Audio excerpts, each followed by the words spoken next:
অনুভবকে বাঁচাতে মরিয়া হলো লাজু। সম্পূর্ণ জানতে দেখতে থাকো।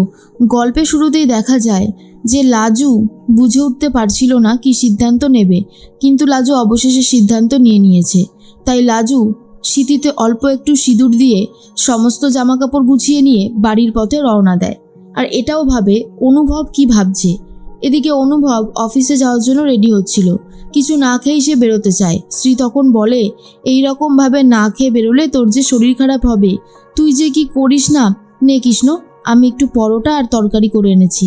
যথারীতি অনুভব তৈলাক্তযুক্ত খাবার সকালবেলায় খেতেই চায় না, আর বলে, তুমি জানো না আমি তেল দেওয়া খাবার সকালবেলায় খাই না।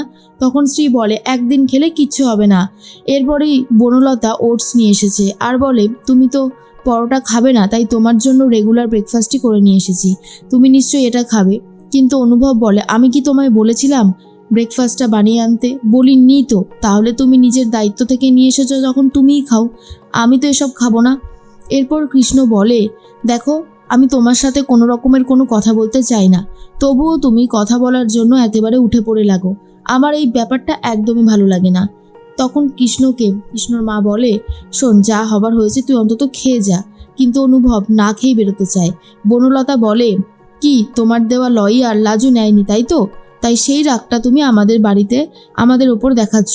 অনুভব তো এটা শুনে আরও বেশি করে রেগে যায় আর বলে, লাজু কি করবে সেটা সম্পূর্ণ লাজুর ব্যাপার, আর আমি কি করব সেটা সম্পূর্ণ আমার ব্যাপার। তোমাকে এসবের মাঝখানে আসতে কেই বা বলেছিল? তুমি একদম এসবের মাঝখানে আসবে না, বুঝতে পেরেছো বনলতা? এই বলেই ব্যাগ নিয়ে বেরিয়ে চলে যায়। শ্রী তখন বলে, আচ্ছা বনলতা, তোমার কি মাথায় বুদ্ধি বলে কিছুই নেই? ওকে এই সময়ে এই কথাগুলো বলতে হতো তোমায়? দেখছোই তো ছেলেটা অফিসে যাওয়ার জন্য বেরিয়েছে, তারপরে তুমি এই সমস্ত কথা বললে। তুমি কি কোনোদিনও সংসারটা ঠিকঠাকভাবে করতে পারবে না? আসলেই তুমি আমার ছেলেকে ভালোই বাসো না। বনলতা বলে, আন্টি তোমার কি এই সমস্ত কথা মনে হচ্ছে? যদি ওকে ভালোই না বাসতাম তাহলে কি এই পরিবারে থাকতাম? কিসের জন্য থাকতাম বলো তো? ও তো আমাকে অনেক দিন থেকেই ভালোবাসে না, এমনকি ওর আর আমার মধ্যে সুস্থ স্বাভাবিক কোনো সম্পর্কও নেই, স্বামী স্ত্রীর সম্পর্ক তো নেই। তো কি করব বলো? এরপরেই বনলতার কথা শুনে স্ত্রী উত্তর দেয়, তুমি তো নিজেই নিজের সংসারটা নষ্ট করে দিয়েছো। বিয়ের দিন তুমি কেন এইভাবে চলে গেলে বলো তো? যদি না যেতে আজকে কৃষ্ণর সাথে তোমার এই দূরত্বটা কোনোভাবেই তৈরি হতো না। তাই যে নিজের সর্বনাশ করে তাকে আর কি বলা যেতে পারে? তারপরেই বাড়িতে আসার পর যা যা কাণ্ড করেছো, এমনিই তুমি কৃষ্ণর চোখে অনেকটাই ছোট হয়ে গেছো। এরপর বনলতা আর কিছু বলতে পারে না। ফোন করে সুদেবকে আর বলে, তুমি পৌঁছে গেছো তো কলেজে? সুদেব বলে, হ্যাঁ আমি রয়েছি, কিন্তু এখনও লাজু বেরোয়নি। বনলতা বলে, লাজু বেরোলে ওকে নিয়ে একেবারে ডিরেক্ট চলে যাবে। কেন জানি না মনে হচ্ছে আজ অনুভবও হয়তো লাজুর সাথে কথা বলতে যেতে পারে। সুদেব বলে, তোমার ওই রাগচটা স্বামীকে তুমি একটু কন্ট্রোল করতে পারো না টিচার দিদি? সব সময় যদি আমার বউয়ের পিছনে ঘুর ঘুর ঘুর করতে থাকে তাহলে আমি কতটা আগলে রাখবো বলো তো? বনলতা বলে, এই শোনো, একদম না বাড়াবাড়ি করবে না। তুমি কি ভেবেছো তুমি এইভাবে অনুভবকে অপমান করবে? সুদেব বলে, অপমান করছি কোথায়? যা বলেছি তা তো ঠিকই বলেছি। আর শোনো, তুমি না আমাকে এইভাবে বলে আর পার পাবে না, আমার মাথা খেয়ে কোনো লাভ নেই। এই সব কিছু হয়েছে শুধুমাত্র তোমার জন্য। তুমি যদি সেই দিন চলে না আসতে আমাদের বাড়িতে, সেই জায়গায় যদি লাজু আসতো, লাজু তো আমার সাথেই সংসার করতো। ওর পড়াশোনা ওর বাবা মা আগেই বন্ধ করে দিয়েছিল, তারপরেই তো ওকে বিয়ে দিল। তো ও আমাদের বাড়িতে এসে নর্মাল সংসারই করতো। যবে থেকে ও ওই বাড়িতে ঢুকেছে তবে থেকে ওর পড়াশোনা করার আগ্রহ অনেক বেশি বেড়ে গেছে। আর সেটা কার জন্য হয়েছে? তোমার বরের জন্য। আর তুমি যদি এই কাজটা না করতে তাহলে লাজু কখনোই পড়াশোনা করবার সাহস পেত না। বনলতা মনে মনে ভাবে, এই গাধাটা এত করে বলতে আবার কবে শিখলো? বনলতা বলে, এই শোনো, পাস্ট ইজ পাস্ট, যা হয়ে গেছে। তুমি এসব নিয়ে ভেবো না। তুমি এটা ভাবো লাজুকে কি করে গ্রামের বাড়িতে সারা জীবন রেখে দেবে, ওকে যেন কলকাতায় আসতে দিও না। সুদেব বলে, আমি তো সেই চেষ্টাই করছি, তবে কালকেই তো সদ্য সমস্ত কথা দিয়েছি। এখন যদি রাগারাগি চিৎকার চেঁচামেচি করতে থাকি তাহলে হয়তো লাজু আবারও তার সিদ্ধান্ত থেকে সরে গিয়ে হয়তো আমাকে ডিভোর্স দিয়ে দেবে। তাই আমাকে এখন ভালো ব্যবহার করতে হবে, বুঝলে? বলতে বলতে লাজু বেরিয়ে আসছে আর তখনই সুদেব ফোনটা কেটে দেয়। তখন বনলতা মনে মনে ভাবে, কি জানি ছেলেটা কাজটা আবার ঠিকঠাক করতে পারবে কিনা। লাজুর সাথে অনুভবের কথা বলতে দেওয়া যাবে না, তাহলেই সব ঠিক থাকবে। এরপর সুদেব বলে, লাজু আমি তোর জন্য অনেকক্ষণ থেকে অপেক্ষা করছি, চল এবারে আমরা বাড়ির দিকে রওনা দিই। লাজু তখন বলে, হ্যাঁ চলো, অনেকটা সময় তোমাকে দাঁড়াতে হলো। এরপর সুদেব বলে, না না তাতে কি হয়েছে, এখন আমার তোর জন্য দাঁড়াতে খুবই ভালো লাগে। ঠিক সেই মুহূর্তেই অনুভব গাড়ি নিয়ে এসে সামনে দাঁড়িয়ে পড়ে। সুদেব মনে মনে ভাবে এই লোকটাকে এখনই আসতে হতো। লাজু তখন চুপচাপ হয়ে গেছে। অনুভব বলে, কোথায় যাচ্ছ তুমি? তোমার এই ভালো মানুষটা আর কতদিন থাকবে বলো তো? সুদেব বলে, দাদা তুমি ওকে ওইভাবে বলছো কেন? স্বামী স্ত্রীর মধ্যে ঝামেলা হতেই পারে, তাই বলে তুমি এইভাবে সিদ্ধান্ত নেবে?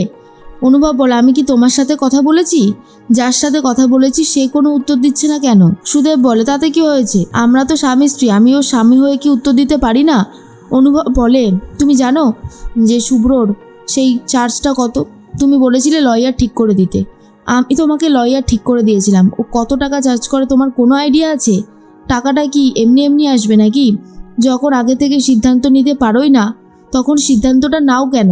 এরপর লাজুকে নানান কথা শোনাতে থাকে। তখন লাজু বলে, ঠিক আছে আমি তো ভুল করেছি, তোমার ওই বন্ধুর কত টাকা মাইনে বলো, আমি দিয়ে দেব, আমার কোনো অসুবিধা হবে না। অনুভব বলে, বাবা হঠাৎ করে চাকরি টাকরি পেয়ে গেছো নাকি? নাকি ডাক্তারি শুরু করেছো বাইরে? কোনটা? তুমি কোথা থেকে পাবে এতগুলো টাকা? সুদেব বলে, দাদা তুমি ওর সাথে ওভাবে ব্যবহার করো না গো। আমি বলছি তো, লাজু যখন বলেছে দিয়ে দেবে তো ও ঠিকই দিয়ে দেবে। অনুভব বলে, তুমি একটাও কথা বলবে না, আমি তোমার সাথে কোনো কথা বলছি না। লাজু বলে, তুমি টাকা চেয়েছো, আমি ঠিক সময় টাকা তোমাকে দিয়ে দেব। এই বলেই লাজু সুদেবকে নিয়ে চলে যায়। অনুভবের তো অনেকই খারাপ লাগে। অনুভব ভাবে লাজু এইভাবে তার সাথে ব্যবহার করলো, কাজটা কি লাজু একদম ঠিক করলো? এটাই ভাবতে ভাবতে অনুভব অনেক বেশি কষ্ট পেতে থাকে। অন্যদিকে লাজু আর সুদেব অটোতে উঠে পড়েছে। লাজু ভাবে এইভাবে বলাটা মনে হয় ঠিক হয়নি। সত্যি তো খিটকেল আমার পাশে সবসময় ছিল, আমি হয়তো একটু খারাপ ব্যবহার করেই ফেলেছি। সুদেব বলে, কিরে লাজু কি ভাবছিস এত বলতো? এর মাঝখানে অনুভব অনেক জোরে গাড়ি চালাতে থাকে, আর একটু অন্যমনস্ক হতেই গাড়িটা রীতিমতো ধাক্কা মারে, আর গাড়িটার এমন অ্যাক্সিডেন্ট হয় যার জন্য অনুভবের অবস্থাও খুব ক্রিটিক্যাল হয়ে যায়। সেখানেই থাকা মানুষজন অনুভবকে নিয়ে হসপিটালে যাবে বলে ঠিক করে। আর অন্যদিকে লাজুর মনটা খচখচ করতে থাকে আর ভাবে, সব ঠিক আছে তো? মনটা কেমন যেন একটা করছে, খুব অস্থির লাগছে। এদিকে বাড়ির লোককে খবর দেওয়া হয়। স্ত্রী, বনলতা, শর্মিলা সবাই চলে গেছে হসপিটালে। তখন ডাক্তারবাবু চিকিৎসা করতে শুরু করেছে। স্ত্রী তখন বলে, কেন বারবার আমার ছেলেটার সাথে এত বড় বড় অঘটন হচ্ছে? ও কি জীবনে কোনোদিনও শান্তি পাবে না? শর্মিলা বলে, তুই এরকম করিস না, একটু শান্ত হ। ডাক্তারবাবু তো দেখছে ঠিক আমাদের কৃষ্ণ সুস্থ হয়ে যাবে। এদিকে লাজু ভাবে খিটকেলকে একটা ফোন করবে, কারণ খিটকেলের জন্য লাজুর মনটা অস্থির হয়ে উঠেছে। লাজু জানেই না এখনো পর্যন্ত যে অনুভবের ঠিক কত বড় অ্যাক্সিডেন্ট হয়েছে, তাও আবার শুধুমাত্র লাজুর জন্য। কারণ লাজু যেইভাবে কথা বলেছিল অনুভব সেটা নিতে পারেনি। কষ্ট পেয়ে এমন জোরে গাড়ি চালিয়েছে যার জন্য দুর্ঘটনাটা ঘটে যায়। আর এদিকে লাজু খবর নেবে বলে ঠিক করে অনুভবের।